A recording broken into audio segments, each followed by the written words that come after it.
Hello and welcome back to StoryTube. We're here to talk about crime fiction again. So when you say crime fiction, you mean like thrillers? No. Like murder mysteries? No. Good questions though. We're here to talk about all three.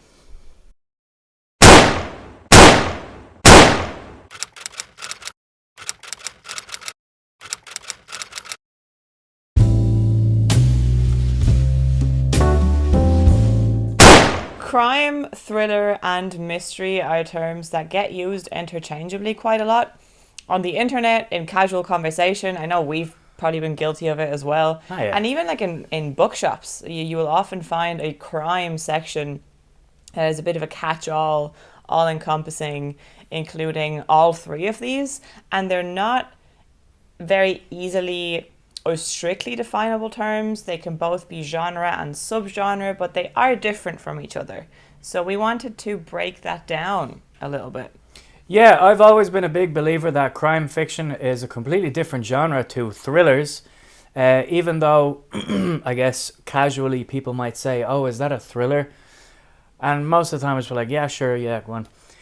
But people do have bias and a preconceived notion about what a book might be based on the label you give it. And personally, I'm not a huge fan of labels, but when you are looking for a kind of book, a type of book, being booksellers, it's actually quite useful Yes. because you get to know what books to recommend to people.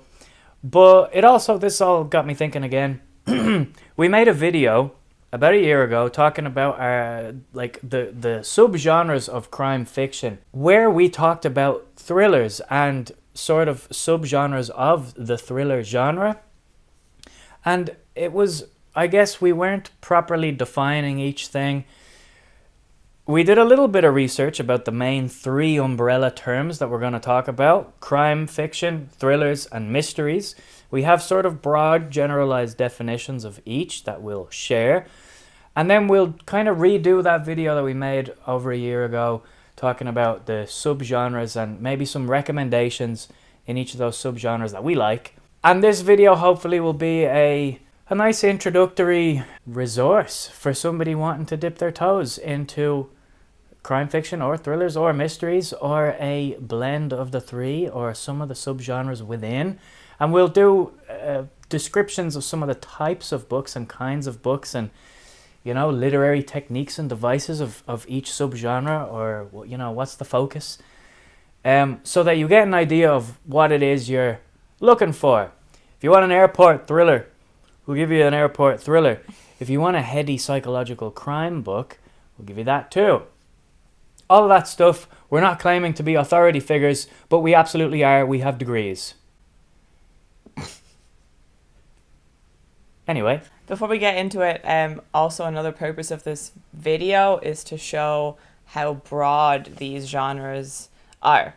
And they're all related to each other. They overlap a lot. They overlap a lot. I was going to say they have the same target audience, but not necessarily. There's a very specific cozy murder mystery audience that does not overlap a whole lot with what you would think of as a classic thriller. You got the true crime girlies. Absolutely, but you find them in the same umbrella. And we wanted to showcase just how broad these are, because people might say, oh, I don't like crime fiction, and they mean all three things, and that might be the case. Yep. You might not like mysteries or crime or thrillers, but you might also just have been looking at one very specific niche. I know people that are not into, there's a dead body, we need to find out who did it, but they may like other aspects of crime fiction or thrillers. There are people that maybe don't like thrillers, sort of standard plot-driven thriller, but they might like a psychological thriller. The list goes on and on. We'll try to talk about, I guess, the elements of each, the broad definitions, and then delve into the subgenres, shall we? Crime fiction. This one's kind of an easy definition, straight off, actually. It's about a crime. It's got to include crime in some form. That crime can be anything. That crime can be something that is against the law, a crime that is committed. And then there are many variations and and underlying things within that. Often mysteries, murder mysteries, are kind of categorized as a subgenre of crime fiction. Detective novels, police procedurals, noir, all of these things kind of fall under the crime fiction umbrella or overlap with the other two, thrillers and mysteries. We'll get to mysteries later, but they don't always have to be crime driven. But with crime fiction, it's very easy. It's got to be crime. There has to be crime in it. If there's no crime in it, it's not a crime book. But it could still be a thriller, and it could still be a mystery. It could, yeah. And I think on top of the basic, there's a crime in it, and the crime is important, right? There's literary fiction where crimes are committed, and it doesn't necessarily make them crime books. More often than not, it's more focused on catching the perpetrator than it is on figuring out who that perpetrator is. Yeah. It's relatively clear relatively early on who the perpetrator is or who they might be or an element of who they are, and then it's about catching them, and that kind of battle between the detective, the cop, the whoever it is, and the perpetrator, and trying to outsmart each other and chasing each other rather than solving and looking for clues and things like that. And going back to like the pulp era and sort of the genesis of this genre, the pulp era, obviously there were thousands of crime novels published and mysteries and noir novels, and that's when that blend really started to take shape. People were, or authors were, playing with elements of each kind of sandbox. And noir writers like Edogawa Rampo from Japan was writing noir in the 1920s and early 30s, would often play with the conventions of the murder mystery and noir, and then also add in a thriller sort of plot device of twists and sort of the psychological aspect. He would play with elements of all three, and that's the kind of stuff that we like. We like the genre blendiness.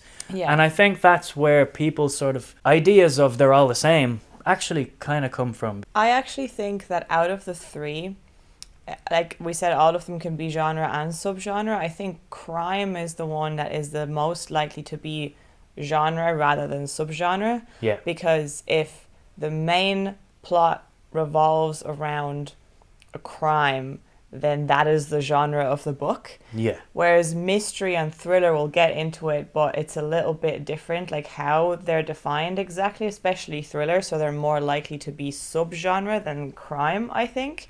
Yeah. But that's probably more like personal, like just viewpoint. But thematically, crime, really good crime books are often about morality. Morality and the reasons for committing crime and the effects of that crime on the victims and victims' families. So I actually found an interesting couple of quotes from Vladimir Nabokov, who was given literary theory lectures in Cornell, apparently, and also from everyone's favorite thriller writer, James Patterson. Same caliber. Thrillers may be defined by the primary mood that they elicit, suspenseful excitement. To put it simply, if it thrills, it's a thriller. That doesn't necessarily mean that it has to involve a crime or necessarily that it has to involve a mystery. They often do. They often do, because crime is often by nature thrilling. Yeah. But it doesn't have to, or it can be a little bit more subtle. A key element of it is the mood it wants to elicit in the reader and what it wants the reader to feel. The two primary feelings are anxiety and hope. Hope that the characters will be okay, that it'll turn out okay for them, and anxiety that it won't. Mm-hmm. That's the object of a thriller in the reader. And now this is something that is very common in a genre like fantasy. I think it's actually something that's very common in not necessarily plot driven but plot heavy genres where a lot of things are Yeah. happening and you have emotional investment and you get anxious and hopeful I towards think the end. there are thriller elements to a lot of fantasy. For sure. I'm thinking of like the first A Song of Ice and Fire book. I'm thinking of Senlin Ascends. Yeah. There's a sort of a pacing chapter to chapter about this build-up of information and oh my god, what's going to happen next. That kind of thing it's just a technique that's used in a lot of things. And I also found a very interesting quote about suspense. So suspense is an element that I guess is in all three. A big believer in the idea of suspense thrillers being completely separate to, for example, horror, is Stephen King. Stephen King often said, I don't write horror, I write suspense thrillers, because he wants to create a feeling of suspense and that feeling of dread. And it's not always so fantastical and deepest, darkest horrors. He often does that. So suspense is that device or technique that I guess all three will use, but it'll predominantly be in thrillers. Funnily enough, Aristotle, go me, so smart, finding quotes from Aristotle. Aristotle, in his work of literary theory called Poetics. Ars Poetica, is it? Poetica, Yeah. is it? Poetics, I think, in English. Yeah. Cool. He described suspense as basically the main foundational building block of literature. That you need suspense to get something out of literature. Which I just thought was a cool little quote from an ancient Greek philosopher. Another thing that thrillers do, and this is not as intelligent and smart as quoting Aristotle. I found it on Wikipedia. Another thing that thrillers will commonly do is create that sense of dread that you mentioned by giving the reader or pretending to give the reader slightly more information than the characters have. Yeah. So you can see something coming that the characters can't see coming, but you're not entirely sure what it is or how it's going to happen. So that creates that balance between dread, anxiety, and hope for the reader. So that's a very common technique, I guess, of thrillers. A great example that everybody might know in movies is Alfred Hitchcock. Alfred Hitchcock directed pure thrillers. They weren't always crime, they weren't always fantastical, but they were thrilling. Thrillers generally contain plot twists, mind stuff, mind-bending things. The general technique of a thriller is to keep you on the edge of your seat or to keep you turning the page. They'll often use plot twists and cliffhangers and red herrings, and you just need to know what happens next. Often they're very plot driven. And crime fiction doesn't necessarily always have to be like that. Sometimes you can find crime fiction that is very, very slow paced. And this often creates kind of this dissonance in readers of the genre that go and pick up a crime novel and they say, this is so boring, nothing's happening. It took ages for us to figure out who did what, and the mystery just sort of was not, because maybe they were led to the wrong book. That happens quite often, actually. I think that's actually a good segue into mysteries, Yeah. because that's kind of the flip side of it, I think. So mysteries, again, kind of like crime, pretty easy surface level to define. There is essential mystery. We start the book with a situation and we need to retrace our steps in order to figure out how we got there.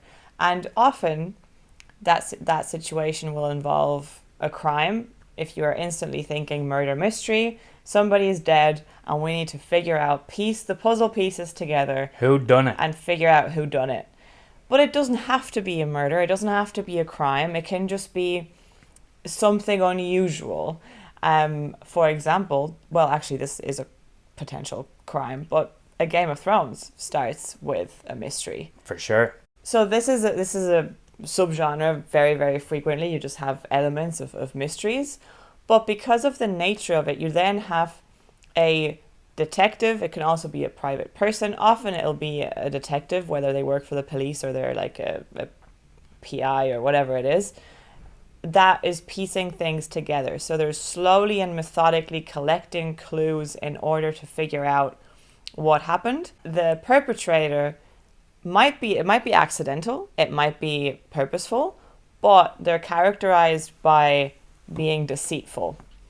They're not just not coming out and saying, hey, I did it, sorry, because then we wouldn't have a story. They're also trying to frame somebody else. They're trying to mislead the person that's investigating. And it doesn't have to always be slow, but it is often slower than a thriller. And it can be quite slow, especially in the first half, as the reader has no idea how all of these seemingly unrelated clues that we're picking up have anything to do with each other and how they advance the plot. And then at somewhere in the halfway point, they'll start clicking together, and then we'll have a couple of twists and turns, and at the end, we figure out what happened.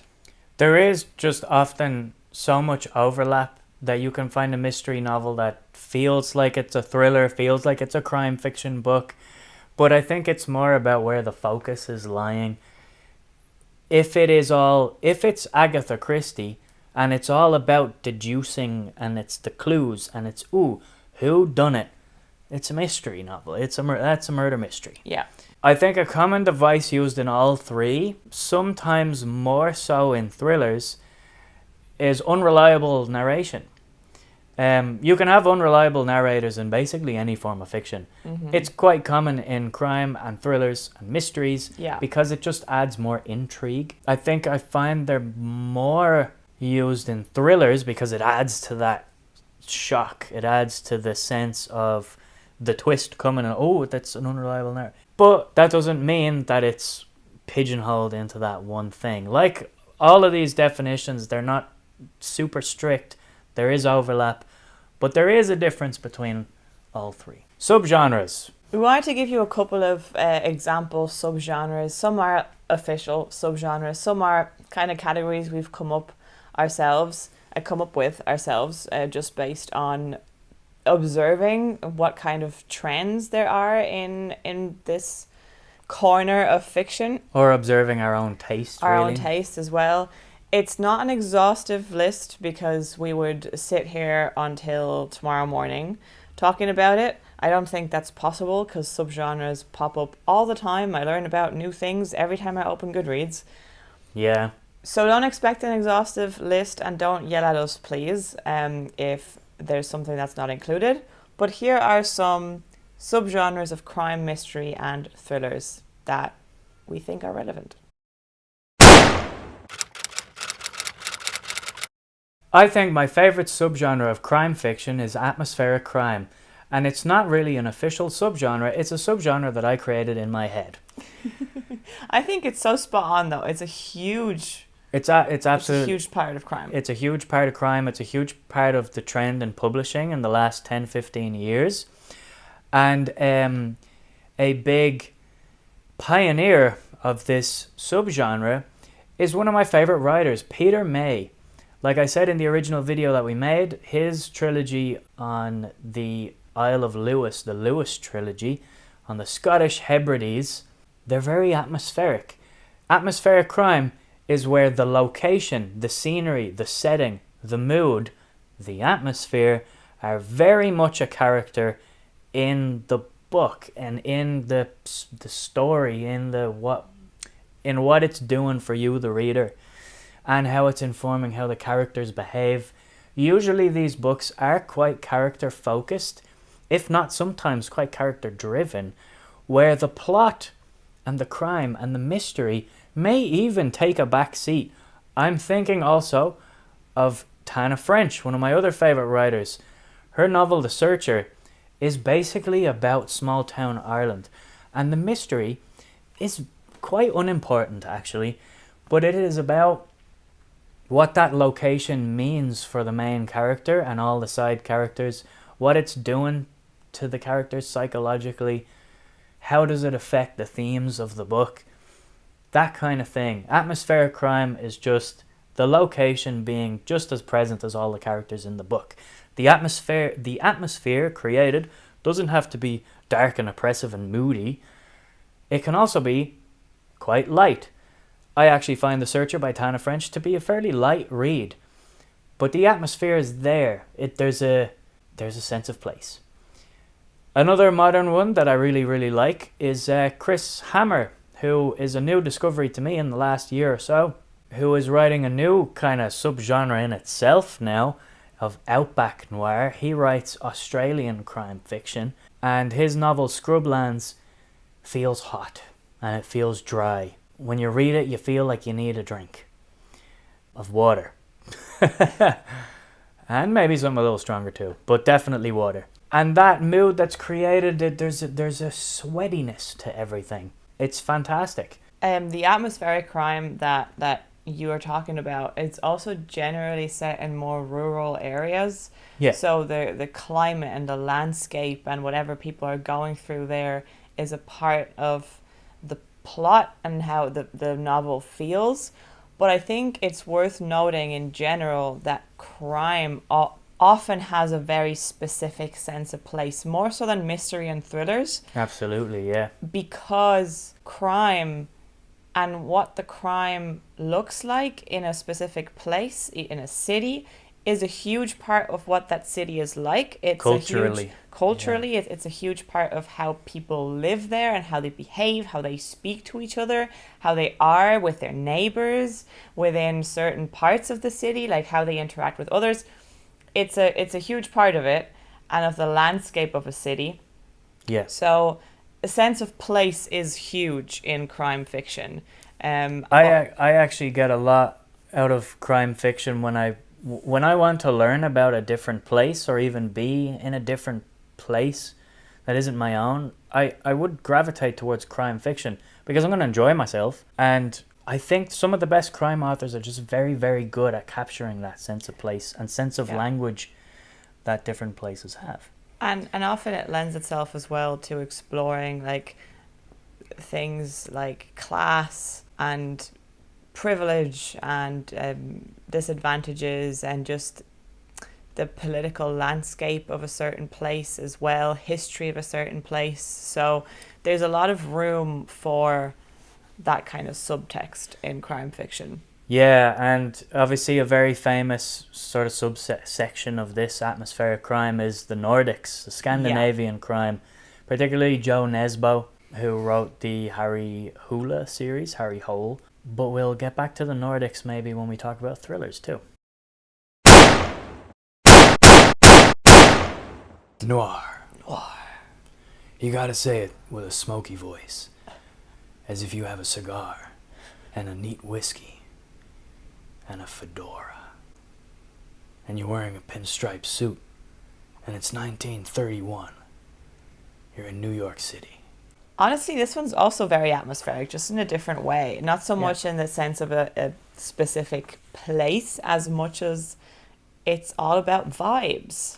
The noir, the noir term actually came from cinema and old movies and that kind of thing, the black and white movies. It just, that creates that atmosphere, and that translated over into detective fiction then, and that pulp stuff of the 1920s and 30s, particularly the late 20s, early 30s, where you had authors like Dashiell Hammett, Raymond Chandler, Dorothy B. Hughes, Edogawa Rampo in Japan, that kind of thing. There are also modern iterations of noir, or just an evolution of noir, like you just mentioned. Outback noir is what the Australian atmosphere subgenre is known as. So it has evolved, and it's there's a modern version of it that it doesn't have to be set in the 1930s. That's just the immediate aesthetic that comes to mind. Like there's fog. Just looking at the dark underbelly of a society, and there is usually a dysfunctional detective that's perhaps a heavy drinker. I think the tropes of the detective who is very good at his job but has a terrible personal life, is kind of a loner, maybe divorced, drinks too much, eventually perhaps gets suspended from his job, but keeps going anyway because he's obsessed with the case. There's a lot of serial killers in noir fiction, that kind of... The sort of sexist trope of the damsel in distress was a big one in the pulp era. Yeah. That's something that Dorothy B. Hughes played with very cleverly in her books. I would absolutely recommend In a Lonely Place by Dorothy B. Hughes. We have a review of it somewhere on the channel. We've talked about it a couple of times. But if you're afraid of like that kind of classic noir being dated, I think she does a great job. It's even more impressive because it was published in 1947. Yeah. And she writes LA noir, which is probably closer to the modern like Australian noir in terms of... Absolutely. We're kind of opposing the sunny, beautiful weather with this like really dark, oppressive main character and mood. The thing about noir as well, typically, not all the time, is that it is more urban. Yes. Than atmospheric crime. There is, Yeah. It's the cities, it's the grime, it's the rain and the street lamps and, you know, that kind of thing. It's Think of Batman. Batman is hugely influenced by the noir genre, at least when Batman got good. Batman is essentially noir detective fiction, but with the lead detective wearing a bat costume.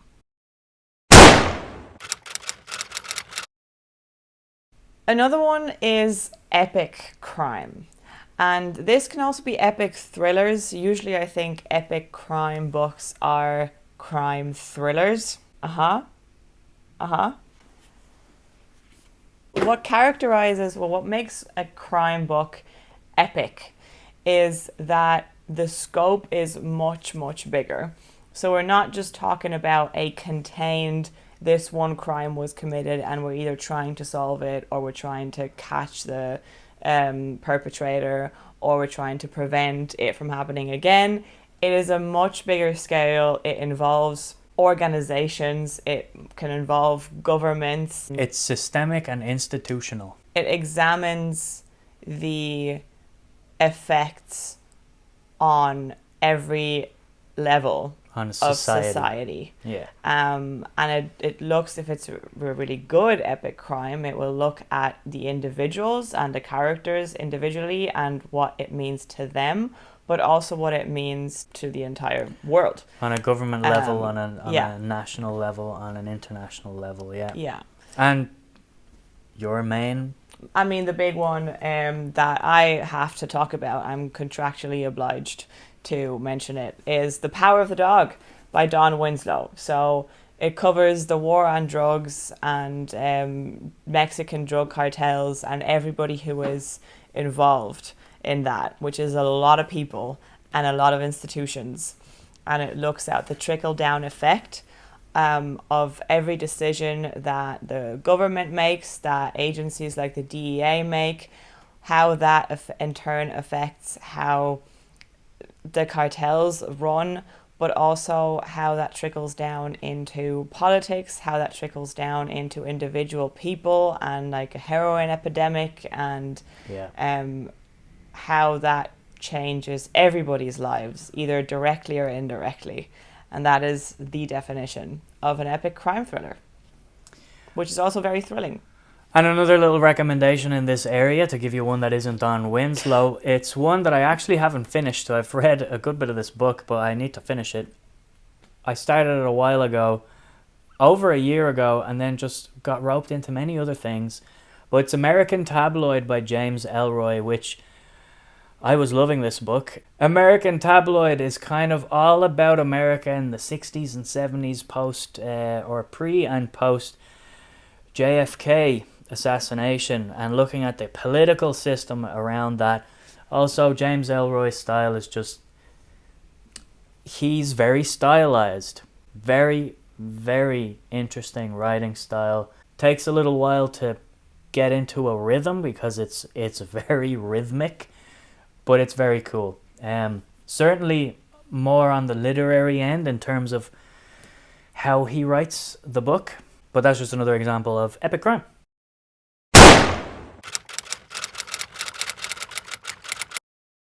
So for thrillers, the big one that a lot of people know and a lot of people kind of reference, and especially then with movies, this is a very, very popular subgenre, is the psychological thriller. Sometimes this can overlap a lot with psychological crime, with crime fiction, with atmospheric crime. There's a lot of overlap here. But in general, a psychological thriller will be your typical thing like Gone Girl by Gillian Flynn. I think it's Gillian Flynn. Gone Girl has crimes in it.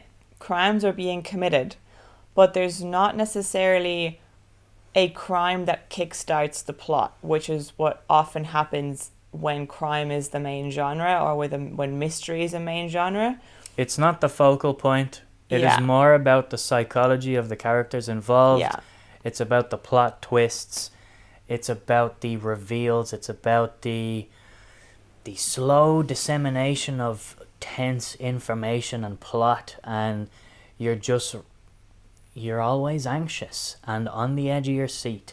Another great example, one that I actually haven't read, and it's a gaping hole in my crime thriller mystery reading, is The Girl with the Dragon Tattoo. Stieg Larsson wrote, obviously, this Scandinavian crime thriller fiction, but they're pretty much psychological thrillers about the psychology of the characters involved. There's not necessarily one crime or a specific crime to focus on in those books. Again, I have not read them. I've seen the movies several times, probably why I haven't read the books. But those would be another example. Other examples then, obviously, if you're thinking about Hitchcock movies, you might go back and look at Patricia Highsmith, The Talented Mr. Ripley, Strangers on a Train. Those are psychological thrillers, very influential on a lot of modern books that have sold a lot, like The Girl on the Train. Very overt influence on books like that. Yeah. And also, a favourite author of ours in this area is Karen Slaughter. Pretty Girls is a great psychological thriller, and I think her Will Trent series leans a little more towards the crime side, but it definitely has elements of like psychological thrillers and that psychological look at the inner workings of a character's mentality It and also their approach to things. Yes. It also often includes mind games, like the main character being fucked with by the person they're trying to catch or investigate, and not being sure of what's real or not, maybe, or not being sure, certainly not being sure of who to trust. There's a lot of very good liars in psychological thrillers. So yeah, it's about examining the inner psychology, but also about messing with it. I think a great recent example that we both read and loved is Pop 1280 by Jim Thompson, which I think you could classify that book as a crime novel. I think you could classify it as a psychological crime novel, or also a thriller, a psychological thriller. It's a little more contained and slower paced and not as focused on plot as other thrillers, but that's why I would maybe call it more psychological crime than thriller. That's where you start to see those differences in all of these little terms and definitions. And why it's also not a black and white hard lines between genres or subgenres, as it never is, to be fair. But it never really is, yeah. Like an example I gave earlier, Edogawa Rampo wrote a kind of a blend of everything. He had murder mystery, noir, psychological thriller, all before these were really terms that were being thrown around. Beast in the Shadows is a great example of this, where he just puts all of this stuff together into one book that's 95 pages. It's really, really good. You should check him out.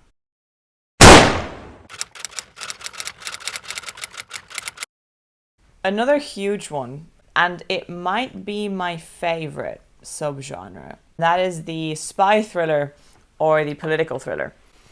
And these also come in several shapes and sizes as well. They do.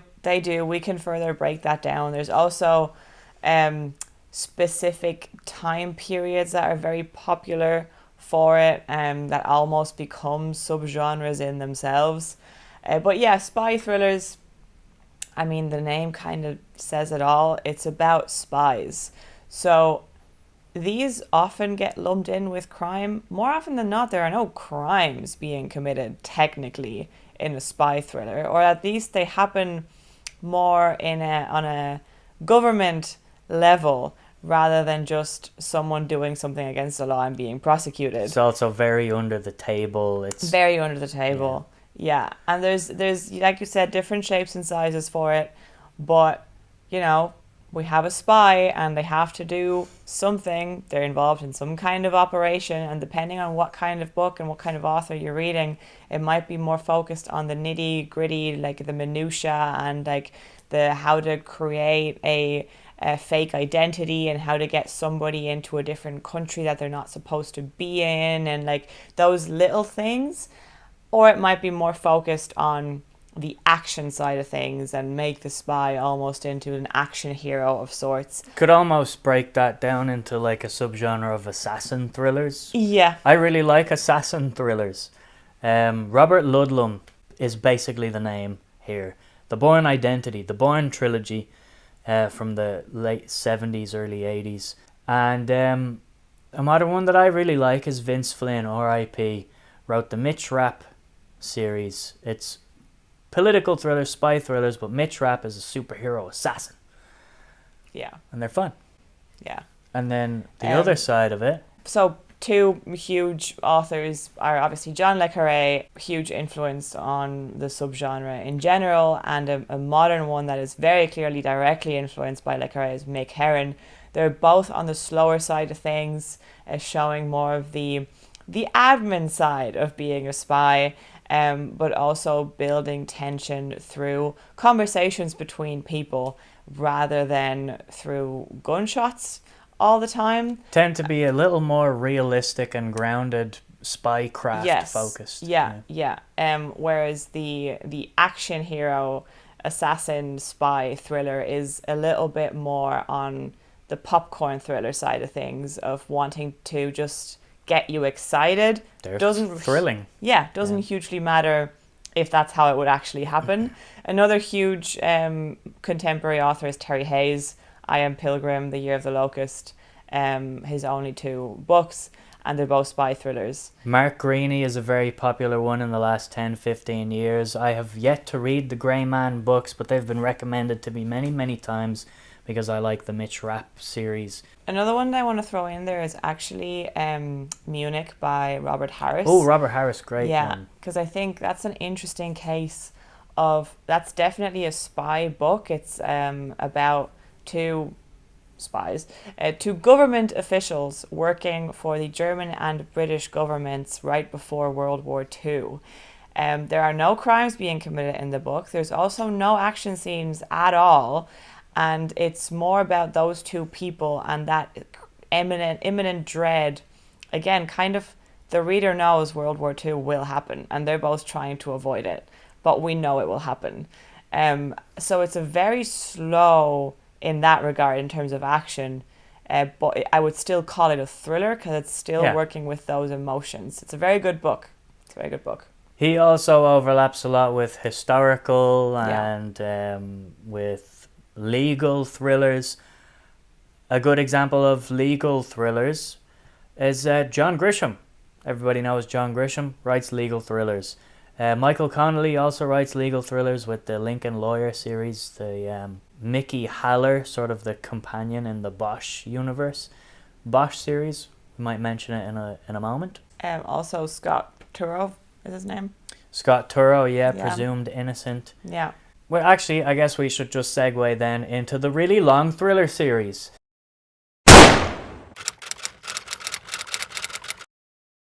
My favourite here is Jack Reacher by Lee Child. These are the series that you can read in any order. There are usually like 47 books that the author has written about one character that just keeps getting into trouble. Michael Connelly is another one. The Harry Bosch books.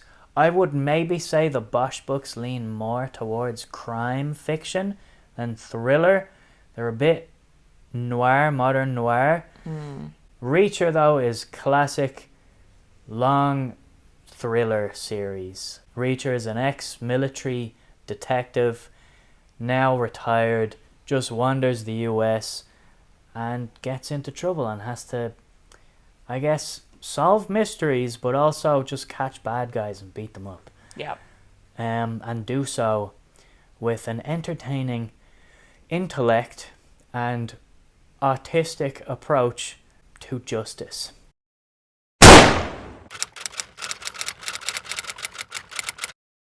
Another one, a very, very popular one nowadays in publishing for sure, and in people's tastes, is the sci-fi thriller, or Techno thriller, I believe it's called. Michael Crichton, Sphere, Timeline, these kinds of books. Blake Crouch, one of my favorites. Recursion, Dark Matter, Upgrade, the Wayward Pines books. These are all, I guess, sci-fi thrillers that have elements of that other genre. Thriller is a sort of a genre or an approach to writing books that is used in many, many other genres. Send in the Sands by Josiah Bancroft, I would probably call a fantasy thriller, if that subgenre existed. There's also Stuart Turton. Stuart Turton. Who, supernatural thriller / sci-fi thriller. It depends. Nick Harkaway, right? Titanium Noir. Nick Harkaway, as well. Titanium Noir. Terry Hayes. The Year of the Locust by Terry Hayes. Yeah, I think that was mismarketed. You could tell by the reviews that got online that the crime fiction / thriller crowd were not too pleased about the sci-fi elements. There is a lot of snobbery that exists from crime and thriller readers towards the fantastical and vice versa. Unrealistic. It's unrealistic. And yet we'll all read about Jack Ryan in the Tom Clancy books becoming president by book 6 or whatever it is. Ridiculous. Anyway, I like Tom Clancy. He's fun.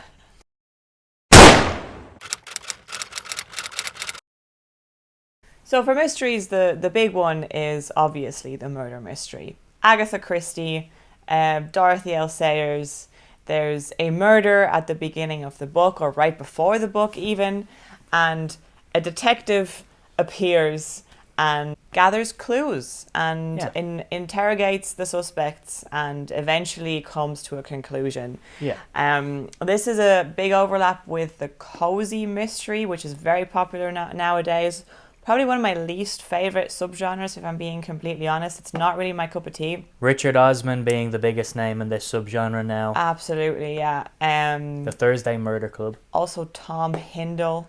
Murder on Lake Garda is his latest one. There's a couple of them.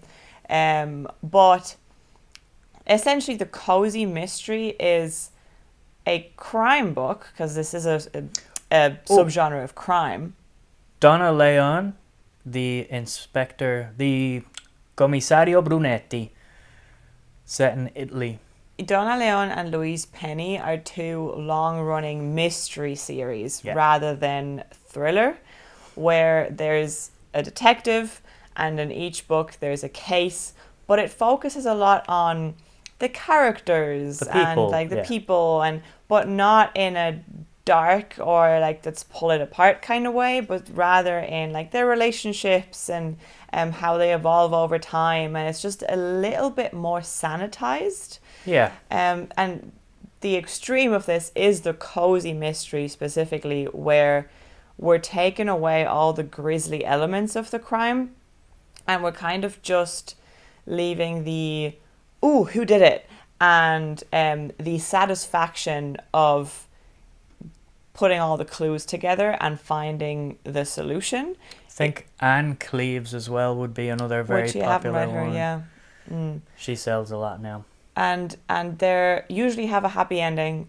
We find the killer, we find the perpetrator, and everything is okay in the world. It doesn't mean that they're flat. Like, it often has a very colorful cast of characters, and they can be quite quirky.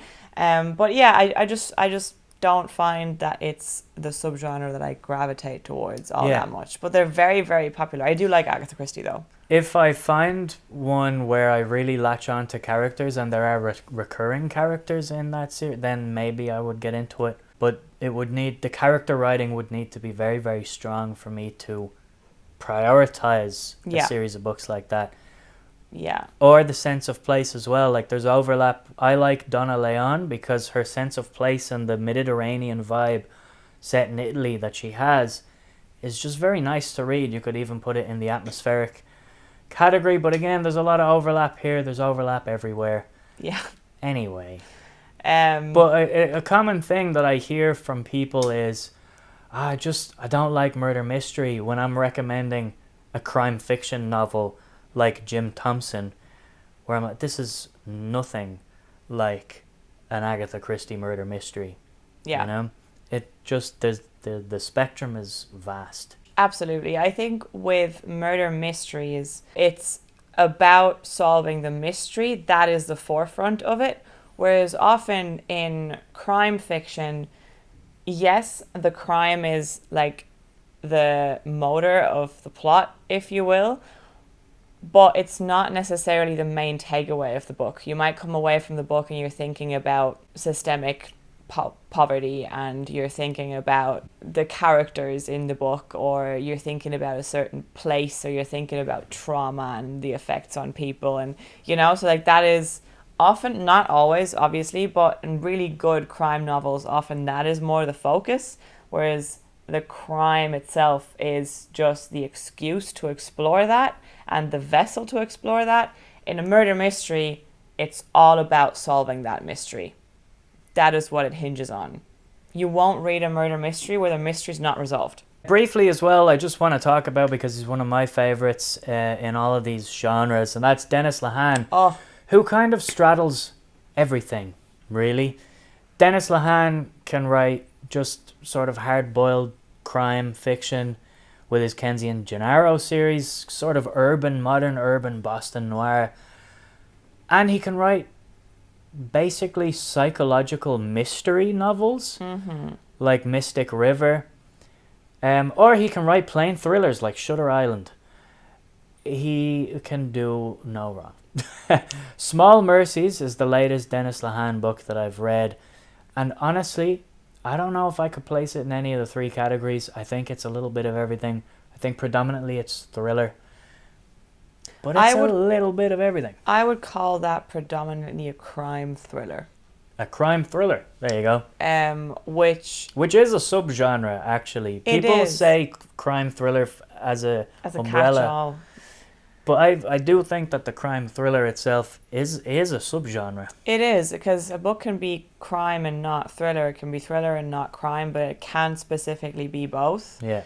And I think that those elements of suspense and creating anxiety and hope are a huge part of a book like Small Mercies, but it also is specifically about solving a crime and getting to the bottom of it, but also about what does this crime say about society at this point in this place. Yeah, and maybe sometimes by the end of a book like that, you may not even care about the crime or not that you don't care, but you're not getting to the end of the book to find out who did what. It's more about the theme, the character, what we're all going to learn from this ordeal. Tana French is great at this. I would suggest maybe going in, if you're reading Tana French, something like In the Woods, which is marketed as a kind of detective fiction series. The first book is about the psychology of the characters. I think it's a psychologically driven crime novel, very character driven, where the mystery, there's a couple of mysteries, but the main murder at the center of it kind of takes a back seat. And the supporting mystery in that book kind of doesn't get a resolution, but it has a very direct meaning for that character's journey in that book. A bit like Dennis Lehane's Mystic River. Mm-hmm. It's kind of all about what that ordeal means to those characters and its effects on them.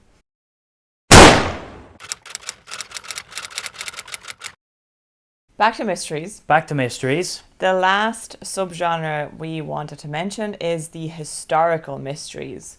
And I initially said historical crime, but I agree with you, it's usually more on the mystery side. And these, I think it's difficult to really make a call on what the predominant genre is. Often I find that they're kept in crime sections of bookshops, but I also find that having historical fiction sections is kind of out of fashion seemingly, because a lot of bookshops don't have them. But if a shop had both, I'm not sure where those books would go. But it's essentially historical fiction where there's a central mystery, and it's usually also a crime. But if we're choosing between one and the other, it's probably more focused on the mystery of like, this thing happened. There's conspiracies. Let's figure it out. There might be a murder that's a part of a larger conspiracy. Yeah. Usually politically driven, because it's about that sort of time period, so it's looking at that thing. One of my favourite writers is C.J. Sansom. The Shard Lake series is a great example of this. Yeah. He kind of made this a mainstream subgenre in publishing, where he spawned a lot of copycats, like S.J. Paris, and there's a new one out now, I can't remember his name, D.A. something. But actually, there was an older series by Ellis Peters called the Cadfael books, about a monk in the Middle Ages that solves stuff. And I read a couple of those as a teenager after discovering Shard Lake.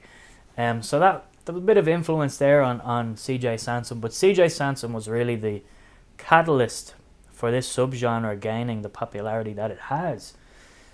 There's also The Name of the Rose by Umberto Eco, which we keep in fiction rather than in crime, even though Shard Lake goes in crime. Isn't that interesting? And then another actually that I think is popular in itself, another time period, because this is like Tudor, monks, medieval, is like 1930s Germany.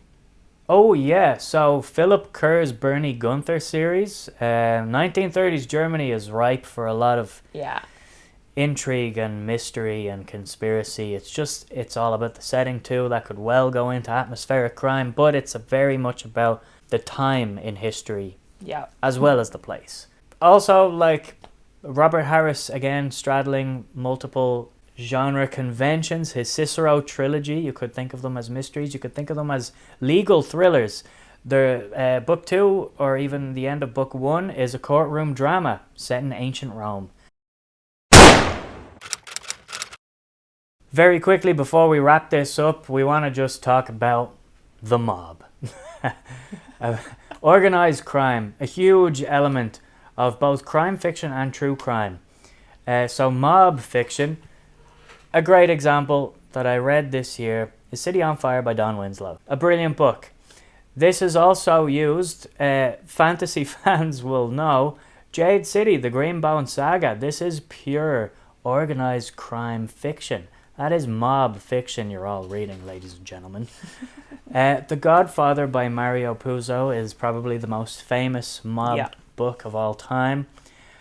And then on the true crime side of things, the Luciano Testament is a book that I always recommend to people if you have any interest at all in the mob, or how it functions, or how they got organized, how they set up the commission and the 5 families. It's great. It's a wonderful book. It's about how Charlie Lucky Luciano organized crime in New York City. Much like us to the 5 today. families. Just like us today. That's a great way to wrap this up. Let's wrap it up. Let's wrap it up. I hope that this was informative for you and coherent. And we put some time into organizing all of this into nice categories, which is some of her favorite activities to do. It's a favorite hobby of hers, organizing categories and categorizing. Organizing crime. Organizing crime. It's great. It's great. I recommend it. Categorizing and subcategorizing and color coding and having options that correspond to multiple colors in multiple categories. All that stuff. So we hope you enjoyed it as much as she did. Let us know, honestly, like what your favorite subgenres in crime are. If you are a reader of crime, thrillers, or mysteries, and if you're not, did this make you any more interested in trying any of these subgenres out? Like, let us know how you feel about any of these books. Give us recommendations in different subgenres as well. Always happy to gain new authors. I feel like where do you think you'd fall? And if you think we missed anything glaring, throw it down into the comments. We either just forgot or we haven't read it, but drop down into the comments and let us know. Thank you so much for watching this long video that is not about fantasy. Oh yeah, well, like the video and stuff, and like subscribe to the channel if you're not subscribed. Yay! You can do that. Sure. Yeah, you go do that. Bye. Bye.